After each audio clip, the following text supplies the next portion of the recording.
must be willing to let go of the life that you had planned in order to accept and to receive the life that is waiting for you. I'm going to say this again for the people in the back, maybe in here.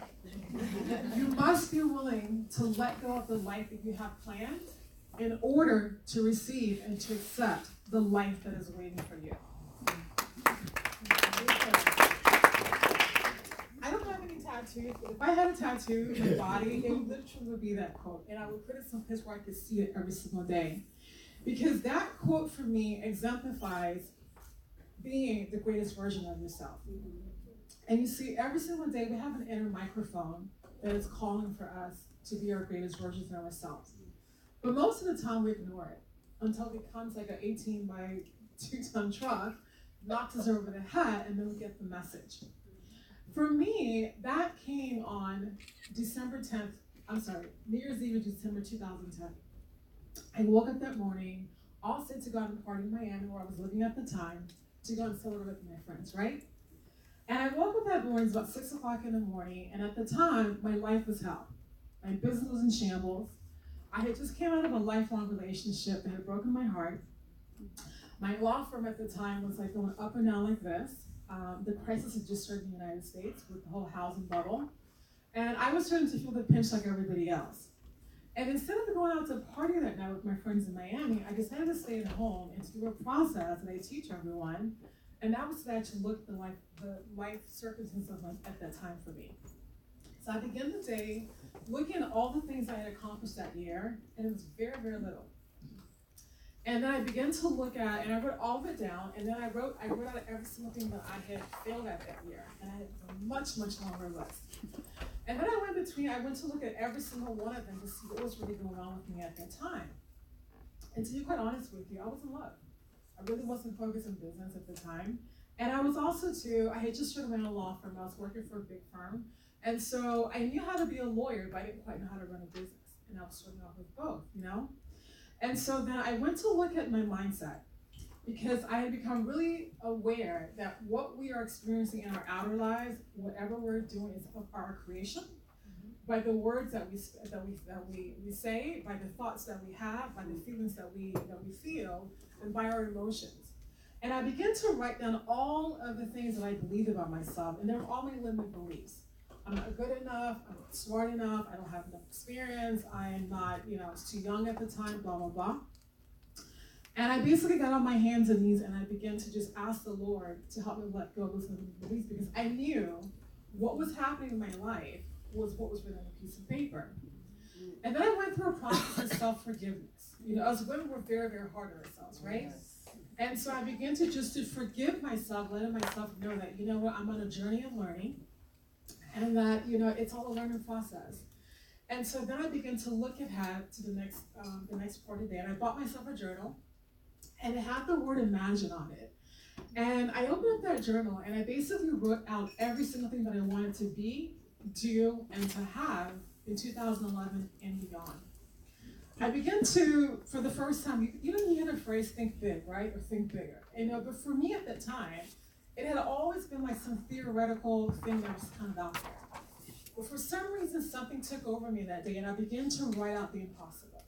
And I began to what I believe one of my role models, Elon Musk, must think like on a daily basis, right? Mr. Tesla. Yeah. So I began to write out everything I wanted to be, do, and have, and I was writing the impossibles, and I didn't care. There was no thought about money and resources and experience and blah, blah, blah. I was like, I want this and I want to have it. And I spent a lot of time visualizing myself and literally going through every single one of that and actually embodying myself and seeing myself as that person at that time.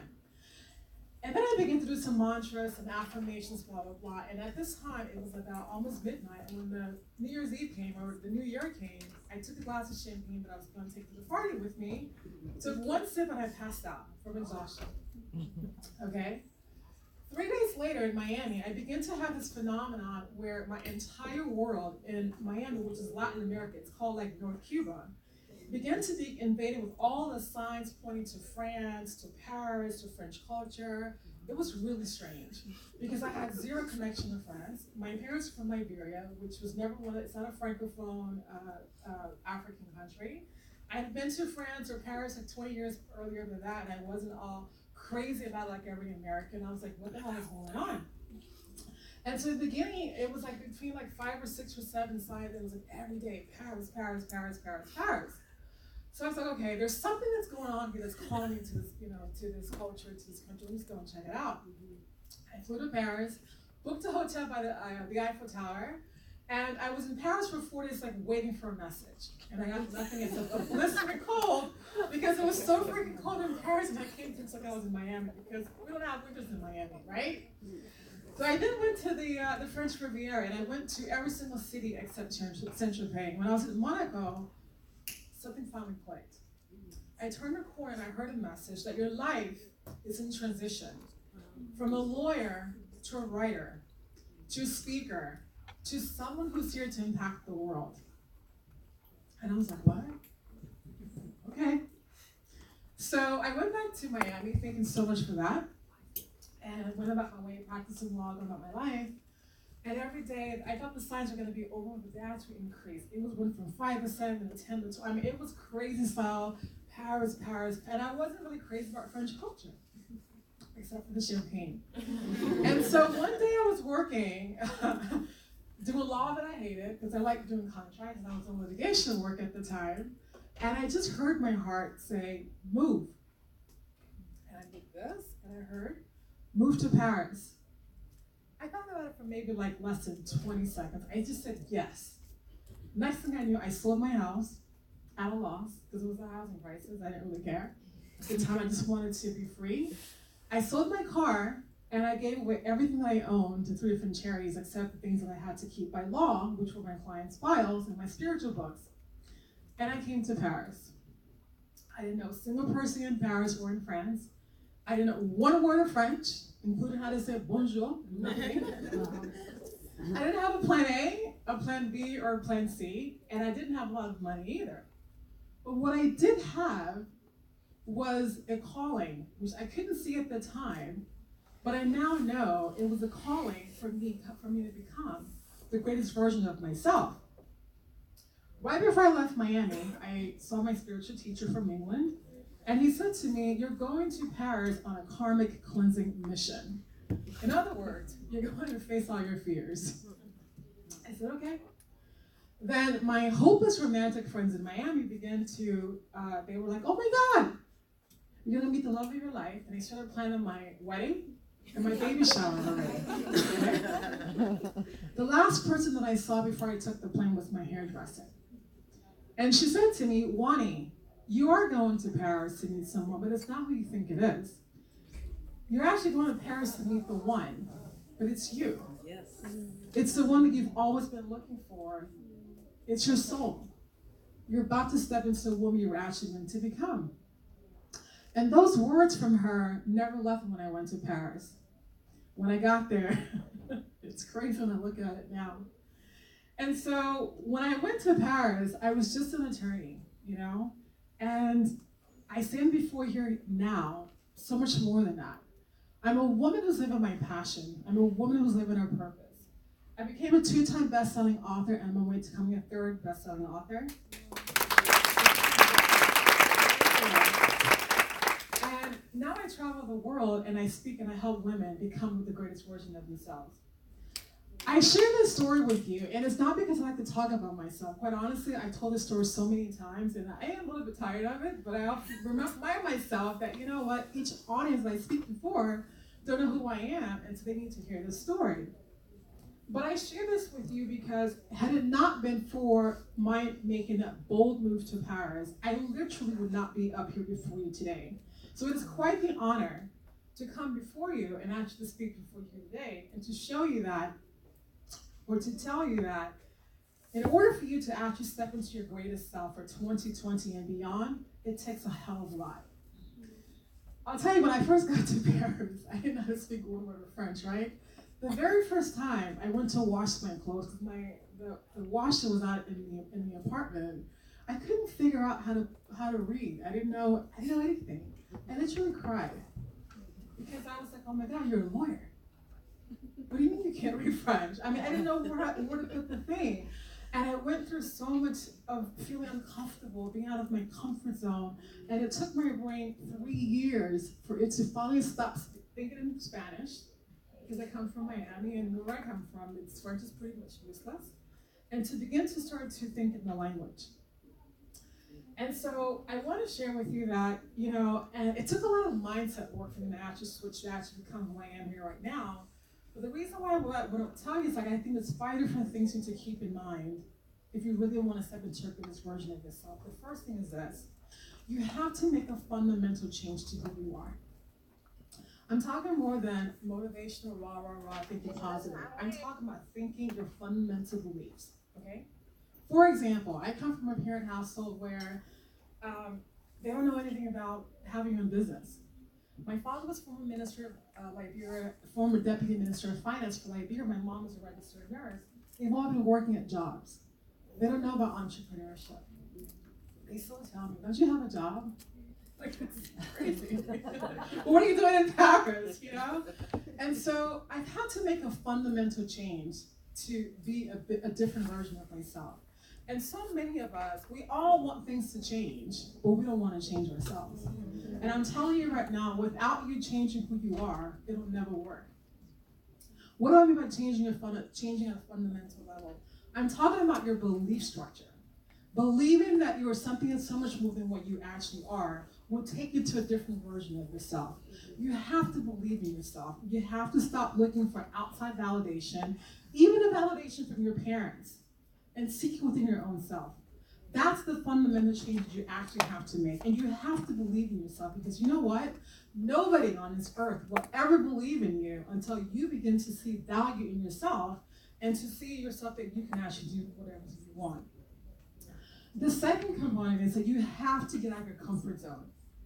Living in Paris and being in France, I've been so uncomfortable. I've had to be in a space of not being able to speak a language and to be living what I call like the twilight zone, because it's so different from where I'm actually coming from the United States. And so you have to be uncomfortable. You have to get out of your comfort zone. You know what? Your mind is not designed to keep you out of your comfort zone, because we all like to be comfortable. Let me tell you something. Nothing is happening in your comfort zone. Absolutely nothing. The person you are right now, the woman or the man that you are right now, who you've been in the past has gotten you to this point. To get to the next level, it takes a different set of mindset. It takes a different set of circumstance. Now, you may not have to leave a different country like I had to, but I'm telling you that you have to be uncomfortable. And how do you be uncomfortable? By facing your fears every single day. Every single day, you must ask yourself, when you go to bed at night, have I stretched myself? Have I done something that has made me not feel so comfortable? Have I done something differently with myself? Because if you're answering no to those questions, you're not out of your comfort zone, you're going to stay where you're at. The next thing to actually step into the greatest version of yourself is that you have to take a risk. You must take a risk. For some people, we're all afraid of taking a risk. And it goes back to being in our comfort zones, right? But I'm telling you right now, everything that you want is outside of fear. Everything that you want is outside of your comfort zone. And everything that you want is something that's in the unknown. And so for you to actually ask for greater for yourself, greater for your families, greater for your business, greater for your career, you have to take a risk. For some people, you might be in this room, you work in corporate America, and you're contemplating becoming an entrepreneur, and you're scared. I totally get it. I totally get it, but guess what though? Nothing greater in this life that you want is not without taking some type of risk. The next thing you have to actually look at in order to become the greatest version of yourself is that you must be committed to change, and you must be committed more to your desires than you are to your fears. Because guess what? Our brain is just designed to keep us safe, right? And so anything that it sees that's different, that's not the normal, it wants to keep us inside of a box. And so you have to remember, be more committed you are to changing, to having a different lifestyle, to become a different person than you are to your fears. And that will actually carry you over. The next and final most important thing I want to leave you with is that you must embody who you want to be in your future right now. Otherwise, you'll stay the same. One of the key ways that I never knew this in the very beginning, because I was in personal development. I'm actually a coach as well too. And I was always like looking to change my life by looking at what happened to me in the past. And I'm like, no, this is not it, right? And what I really began to do was I began to visualize myself on the stage every single day. I began to visualize myself being in the airport and seeing someone holding up my name to speak, to pick me up. I began to see myself flying first class. I mean, I that's what I do, And so, but every day I had to ask myself, who do I want to be? Who you want to be is much more important than what you have. And the more you begin to embody, the more you begin to connect. And how do I say connect with this person, this other version of yourself, is you have to ask yourself, who is she being at this moment? What is she thinking? What decisions is she actually making? Like, how is she being in the world? And you have to start acting like that now. You have to start seeing yourself in this version of yourself right now in order for her to actually come forward. Unless, if you don't do that, you will always be where you are right now. And the last thing I want you to remember is this. One of my other favorite quotes is, we've all heard this before, and I have a different spin on it, which is the sky's the limit. That in itself is a limitation. What I always like to say is, the sky is not the limit, but the viewpoint. Thank you.